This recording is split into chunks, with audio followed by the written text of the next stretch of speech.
Animation versus coding. Oke. Setelah sebelumnya ada animation versus math versus physics versus geometry yang udah kita bahas. Sekarang ada lagi animation versus coding, teman-teman. Dan ya, kita akan membahasnya seperti yang banyak di request oleh komentar-komentar berikut ini.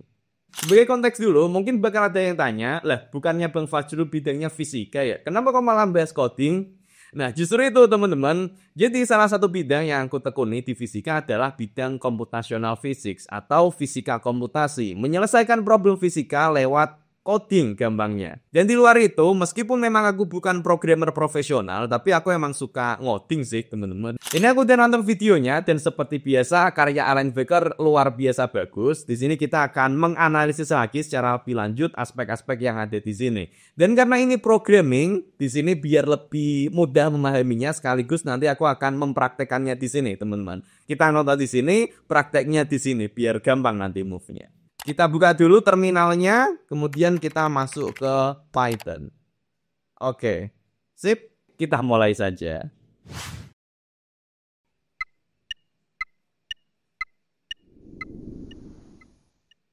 Oke, di sini tokohnya udah nggak stickman yang orange ya, tapi stickman kuning di sini. Kenapa ini? Kenapa dibedain?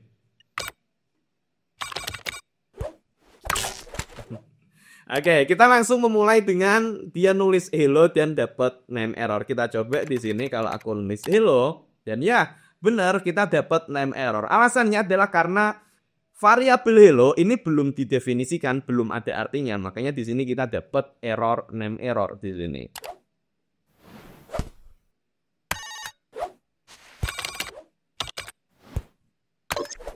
Oke, kemudian kita masuk ke perintah print. Print kalau di Python ini adalah sebuah perintah untuk ngeprint sesuatu ke terminal, tapi berhubung di sini nggak ada apapun yang di print, ya kita dapatnya kosongan seperti ini.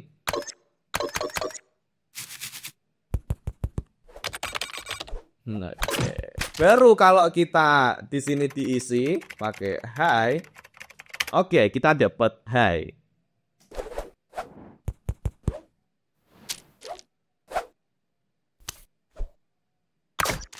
Oke, lagi. Di print lagi, keluar lagi.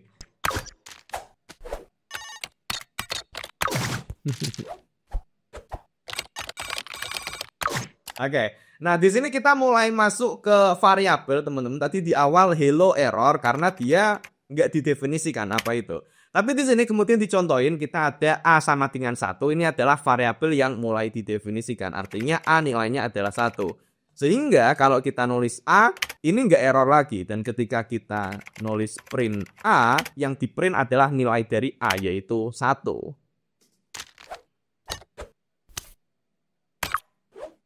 Diganti 2 juga nilainya akan jadi 2. 9, 9, dan seterusnya. Sekarang udah mulai masuk ke operasi matematika. Kita bisa mendefinisikannya dalam bentuk operasi matematika juga ya teman-teman. Jadi misalnya 3 kurangi 2, kita print A, hasilnya adalah 1. Oke. Kemudian dikali, ini dibagi. Nah, kemudian berhenti di sini, ini adalah tanda yang cukup unik nih. Jadi kalau di Python, tanda garis miring 2 kali ini artinya adalah pembagian yang nilainya dibuletin ke bawah. Jadi 3 garis miring 2 kali 2 dibagi 2, A-nya berarti adalah, aslinya kan nilainya 1,5 ya, tapi karena dibuletin ke bawah, kita dapatnya 1. Misalnya kita ambil contoh lain, B sama dengan 20 dibagi 7. Nah, di sini harusnya dapatnya adalah 2 berarti. Oke, benar ya, ini seperti itu maksudnya.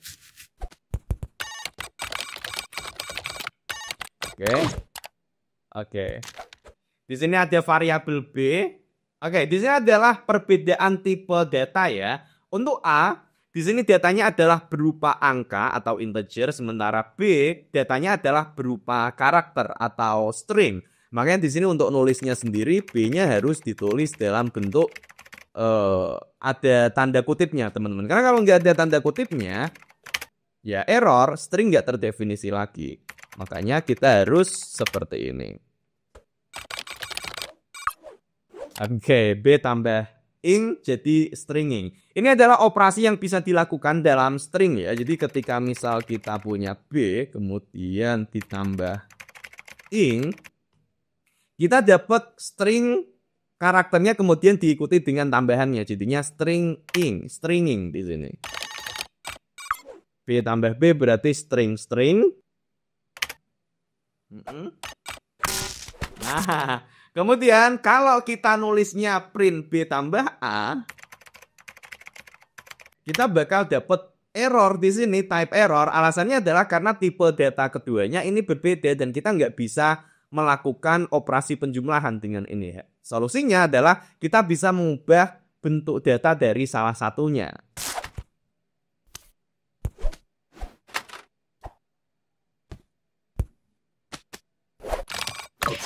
Oke, nah kalau di sini kita kasih string A, artinya kita ubah dulu. A-nya kan tadi awalnya adalah berupa angka. Nah, tapi kalau kita kasih tanda str, maka di sini artinya dia nggak dianggap lagi sebagai angka, tapi sebagai huruf angka 5, teman-teman. Jadinya kita dapat nih string 1 di sini. Oke, kalau di tadi masih string 5 ya, dia A-nya 5 soalnya.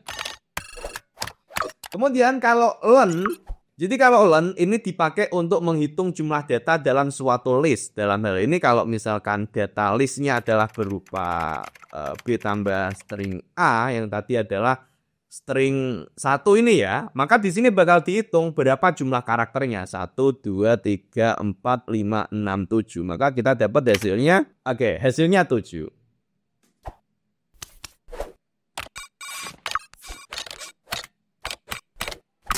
Oke.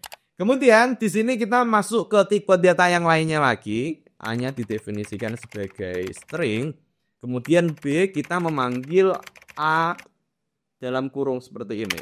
Ini akan error. Kenapa? Karena A dalam tanda kurung ini artinya adalah kita mau ngambil komponen dari suatu list. Tapi masalahnya kita nggak ada informasi, nggak ngasih informasi spesifik yang mau diambil data yang mana sih? Maka di sini solusinya adalah kita perlu ngasih angka di dalamnya, apakah kita mau urutan yang ke 0 atau ke 1, ke 2 dan seterusnya. Misalnya aku ambil 0, maka di sini aku dapat huruf yang pertama yaitu S. Coba. Nah, dapatnya S. Nah. Oke, benar. Kalau 1 berarti yang T, 2 berarti R dan seterusnya. Dan by the way kalau di Python urutan angkanya itu pertama itu 0 ya teman-teman. Jadi ini beda ya Kak sama bilangan cacah. Biasanya kalau kita bilangan cacah kan 1, 2, 3 ya. Nah kalau di Python kita ngitungnya dari 0. Jadi 0, 1, 2, 3 dan seterusnya. Oke. Kemudian di sini kita masuk ke looping ya. Nah, untuk kode ini artinya adalah untuk semua karakter di dalam variabel A, berarti kan nanti ada string, masing-masing di sini akan di-print. Jadi kalau di sini kita run, kita dapat string, teman-teman.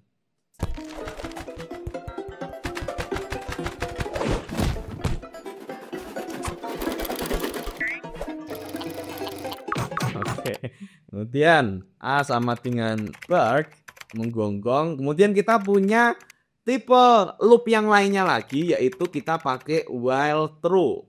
Yang artinya ini akan terus dilakukan secara terus-menerus karena nilainya adalah true. Jika benar maka print A. Maka kalau ini aku run, oke, dia bakal seterusnya ngerun terus, ini bark terus.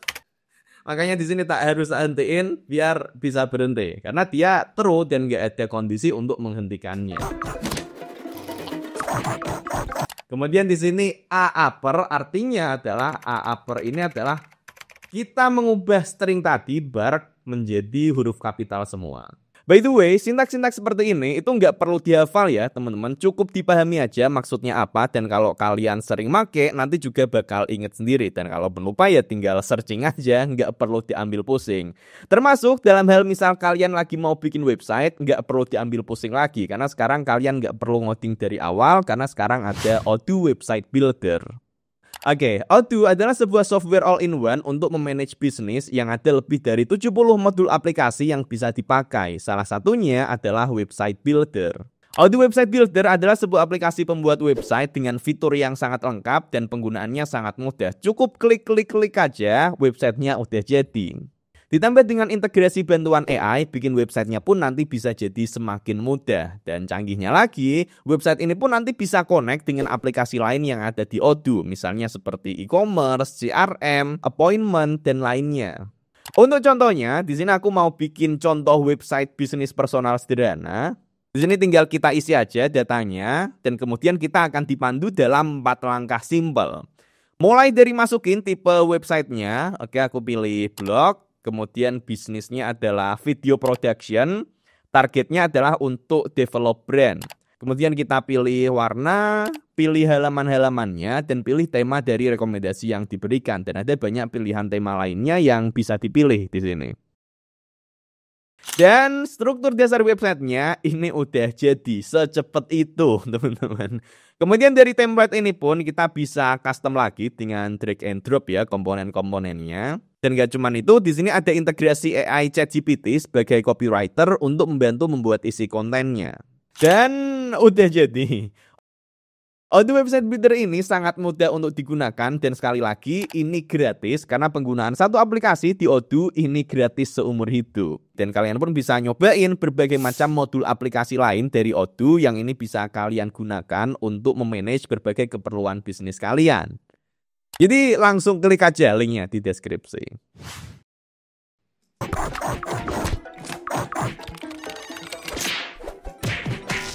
Oke, di sini ini adalah salah satu hal yang ada di Python juga terkait dengan indentation, teman-teman. Jadi kalau kita tab-nya itu nggak benar, kita bakal dapat error. Misalnya, harusnya ketika kita ngetik while, baris selanjutnya harus ada tab-nya di depannya. Tapi kalau kemudian kita nulisnya di depan sini, bakal dapat hasil error. Nah, expected unindented block. Jadi kita perlu ngasih kayak gini teman-teman, ini baru work dia nanti. Dan di sini nggak muncul apa-apa karena A sendiri ini bukanlah digit. Ini kan ngecek apakah dia itu digit atau enggak. Nah, jadi false dia ini tadi. Tapi kalau kemudian A-nya diganti jadi string 1, 2, 3, 4, ini bakal bisa dianggap sebagai digit dan keluar nih dia. Oke, kemudian ada isPrintable. IsPrintable ini adalah tujuannya untuk ngecek apakah suatu string itu bisa di-print atau tidak. Karena ada beberapa karakter yang itu nggak bisa di-print. Misalnya aku punya string seperti ini, halo/n saya Fajrul. Kalau kita print,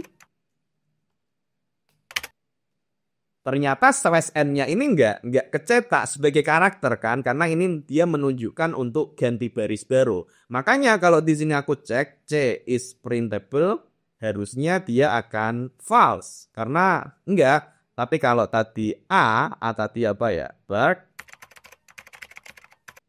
dia bakal bisa karena semuanya karakternya bisa di-print. Tapi berhubung di sini dia makainya while not, artinya isPrintable-nya kan bener nih, true. Tapi karena dia dikasih not, jadinya false. Berarti while false, berarti perintah print ini nggak dijalankan. Tapi karena di sini dikasih else, karena sebelumnya tadi yang ini adalah false ya, alternatif dari false adalah true, maka kemudian di sini dapat deh print A, keluar dia. Oke, bentar ini tadi apa? Oke, di sini ada karakter unik. Tanda bintang bom. Di sini kita masih dapat error karena kita belum dapat definisinya bom ini apa.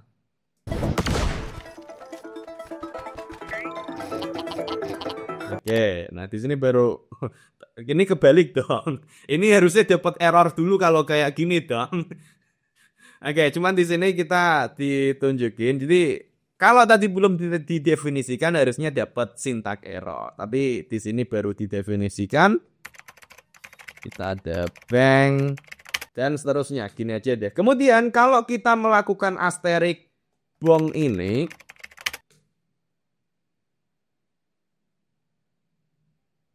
kok masih error aku ya? Kenapa ini?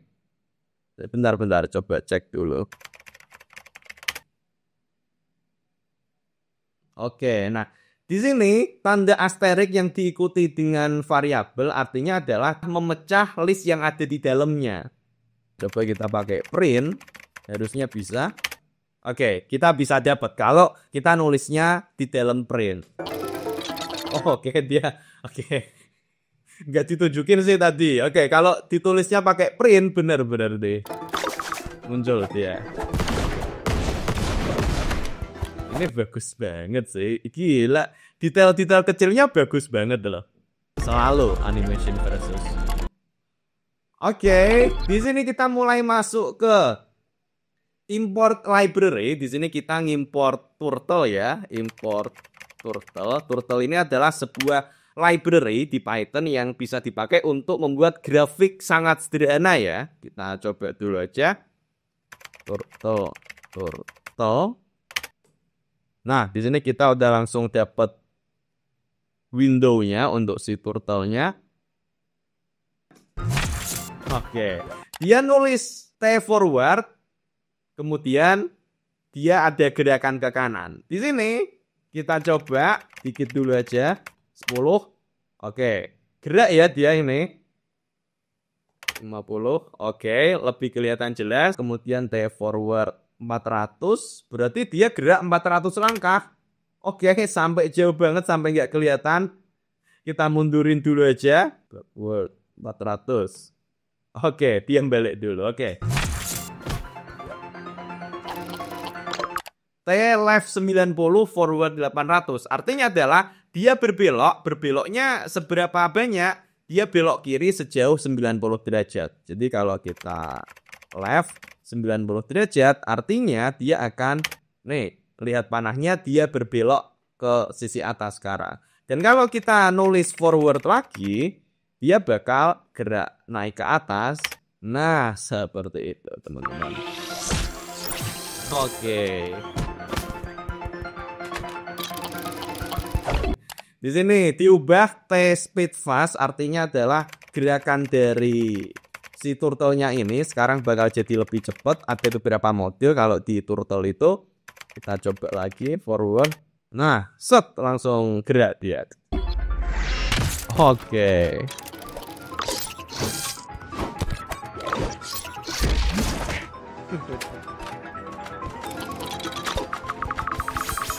Oke. While true terus ada beberapa langkah di sini. While true, kita coba run. Oke, dan kita dapat gerakan ini yang sama seperti yang ada di sini. Awas, hati-hati, hey. Import string as ammo. Oke, ini adalah salah satu metode di Python ya. Jadi ini tadi misalnya kita ngimportnya adalah import turtle, maka di sini ketika kita manggil variabelnya tetap sebagai turtle. Tapi sebenarnya kita juga bisa melakukan alternatifnya. Kita ngimport library string, tapi kita nggak mau nyebut dia sebagai string, kita nyebutnya sebagai as ammo misalnya di sini dicontohinnya. Maka untuk memanggilnya aku pakai ammo di sini. Ini oh salah. Oh ternyata ini variabel ya, bukan metode, jadinya seperti ini. Oke. Di sini dia akan memanggil semua karakter huruf kapital ya, A, B, C, D, F, G sampai Z dalam bentuk list yang dipanggil dengan nama variabel gun. Jadi kalau kita klik gun, kita dapat A, B, C, D dan seterusnya sampai Z dalam huruf kapital. Kemudian di sini ada print gun.pop. Pop adalah sebuah metode untuk ngambil bagian terakhir dari sebuah list. Makanya ketika di sini aku nulis gun pop, maka dapat Z. Kemudian Z-nya udah hilang, ketika di run lagi dapat Y, dapat X dan seterusnya. Kemudian kalau aku manggil gun lagi, di sini mereka akan hilang dari list ini. Oke. Pen size. Oke, jadi fastest. Pen size-nya jadi 10.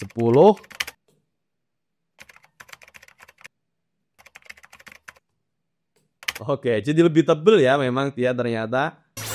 Speednya jadi fastest, makin cepet lagi. Awas deh, awas, awas, awas.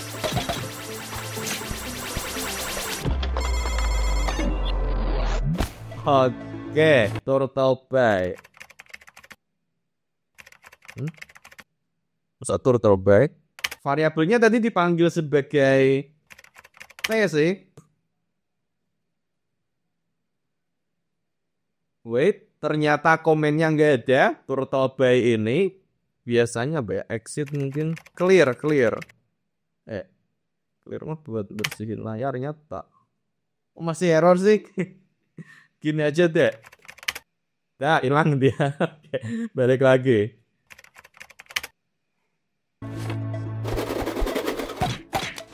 Masih aja gun pop terus, dia habisin dia. Senjatanya. Oke, dia habis.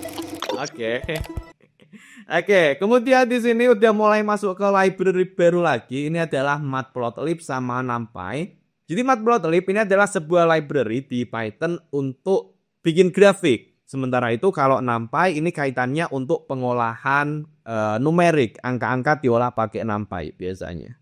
Oke. Sip. Artinya ketika kita ngetik plt show, di sini kita akan dapat sebuah grafik berupa grafik bar yang terdiri dari nanti akan ada 10 data yang angkanya random di sini. Kita run di sini. Oke. Angkanya beda karena memang di sini tadi variabelnya, value-nya random ya, teman-teman. Makanya beda di sini grafiknya. Dari variabel val ini kemudian dia ditembakin lagi seperti yang bom tadi ya. While true, kemudian dia mengupdate nilai valnya. Artinya nilai angka yang ada di dalam grafiknya nanti akan berubah-ubah, teman-teman. Oke, cuman di sini nggak berubah karena belum ada method untuk, jadi plt show kalau di Matplotlib ini dia sifatnya blocking ya. Kalau dia nggak ada instruksi tambahannya, dia bakal stop di sini, pause di sini, kecuali kalau kita ada metode tambahan. Nah, ini kita stop dulu aja. Oke, muter-muter dia. Jadi saya ingatku kalau di Matplotlib, kalau kita mau mengupdate grafiknya, bisa kita clear dulu, harus di clear dulu ini. Atau bisa juga pakai metode animate, nanti dia bakal bisa teranimasikan update-update-nya.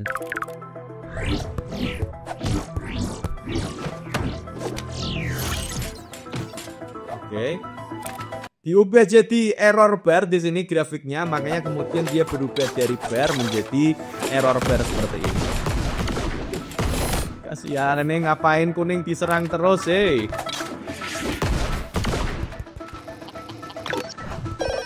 PLT title berarti dia ketika dikasih PLT title maka di sini akan muncul judul dari grafiknya ini di sini title.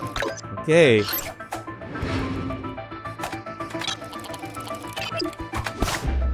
Oke, apa ini metodenya? Oke. Ketika fire 5, oke. Fire 5. Oke. Dia bikin bikin bintang, bentuk bintang-bintang ini ya, teman-teman ternyata. Oke, sekarang dia bikin grafik cost di Matplotlib-nya. Canggih juga. Fire 10. Oke, dia muncul piramid kebalik 10 bintang. Kemudian di sini kita import pygame. Jadi kalau pygame ini adalah library di Python yang biasanya dipakai untuk game sederhana, tapi bukan game sih, intinya ada grafik, ada gerakan yang bisa dikontrol, teman-teman. Oke.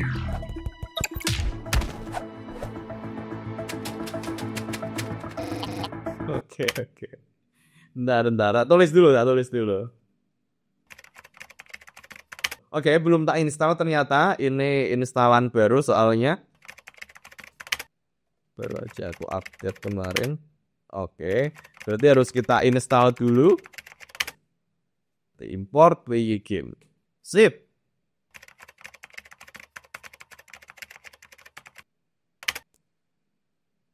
Oke, dia udah muncul PY game-nya. Inikah yang di belakang ini? Oke, iya.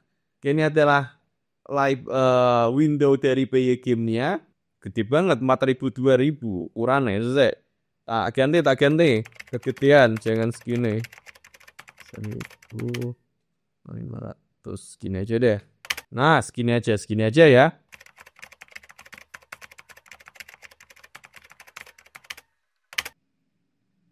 Oke. Oke, udah muncul ya ternyata di sini teman-teman. Oke. Sip.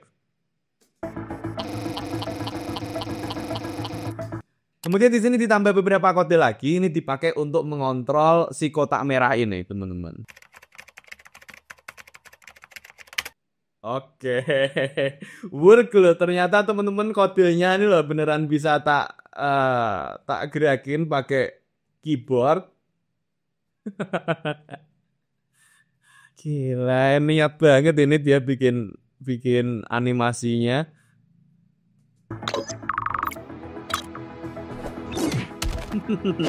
Nih, aku juga bisa gerakin nih. Oke.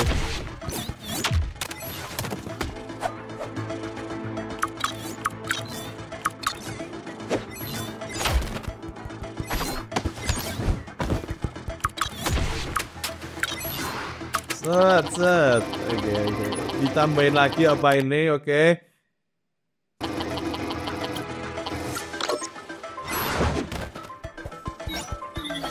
Oke, intinya ditambah lagi bentuk warna biru ini, teman-teman.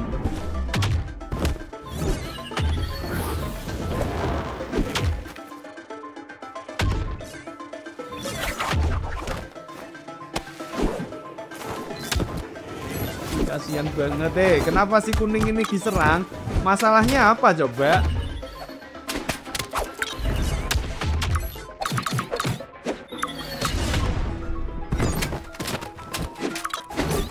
Oke. Fire, oke, masih fire lagi.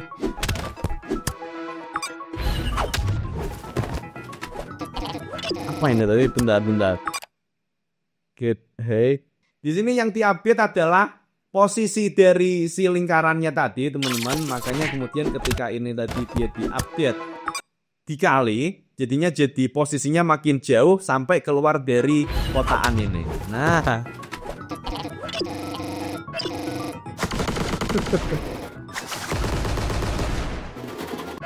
Makin canggih lagi. Fire string digits. Bentar, stringnya belum diimport kayaknya. Berarti ini kita perlu import dulu string yang tadi diimport sebagai ammo ya. Oh, oke. Di sini dia langsung dapat banyak senjata ini, banyak peluru untuk ditembakin.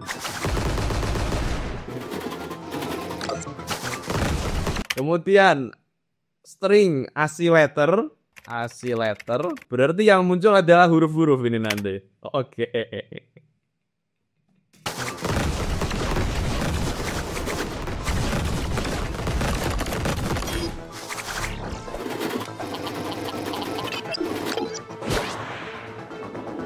Bentar. Ini part yang bagus ya ini ya. Syntax error.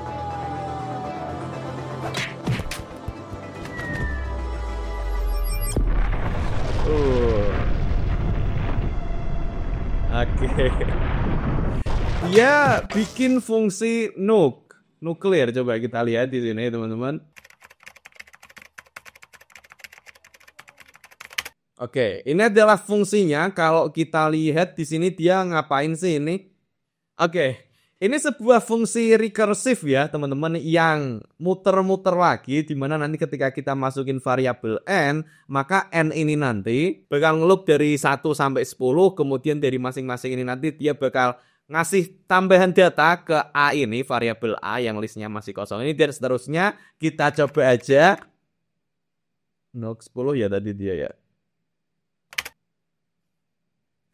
Nggak muncul di sini. Kenapa? Karena proses ini sangat-sangat berat, teman-teman. Nih. Di sini dia programnya Make memori sampai tamatin deh. Stop. Stop. Nah, terus. Harus dipaksain ya, harus dipaksa berhenti. Oke. Malah laptopku yang kenuk ya, teman-teman. Ya pantas ya jadi nuk ledakan besar di sini. Lah, kayak gini.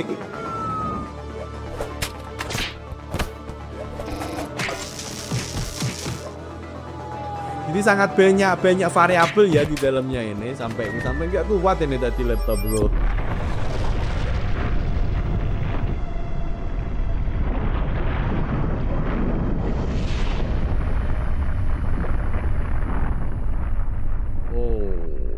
Oke, sampai meledak mereka. Berhamburan semuanya. Ternyata si kuning masih selamat.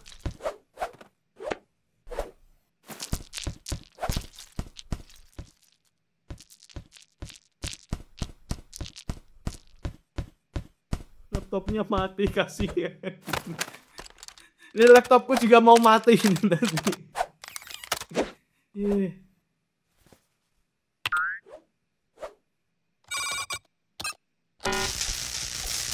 Nggak ngerespon dia.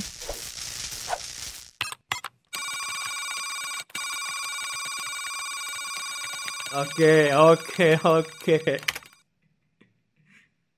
Di sini, sekilas saja ini teman-teman, ini adalah dia ngoding sebuah program neural network ya, atau yang kita kenal gampangnya sebagai AI. Oke.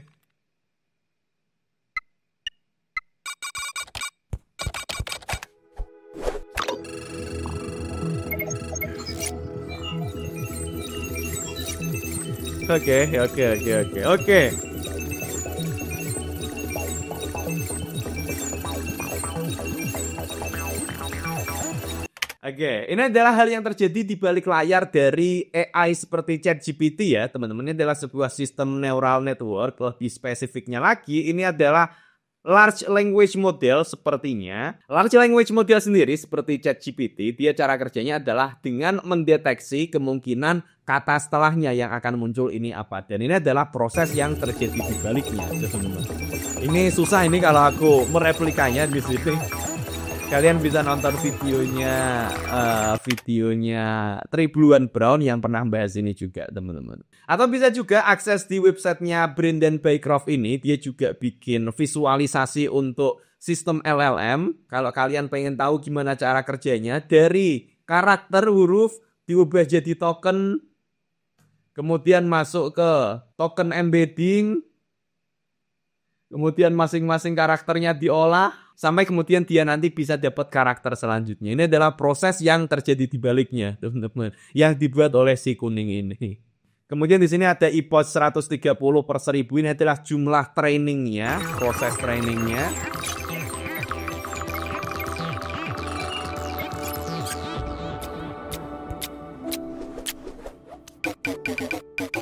Oke, dia bisa hidup lagi akhirnya.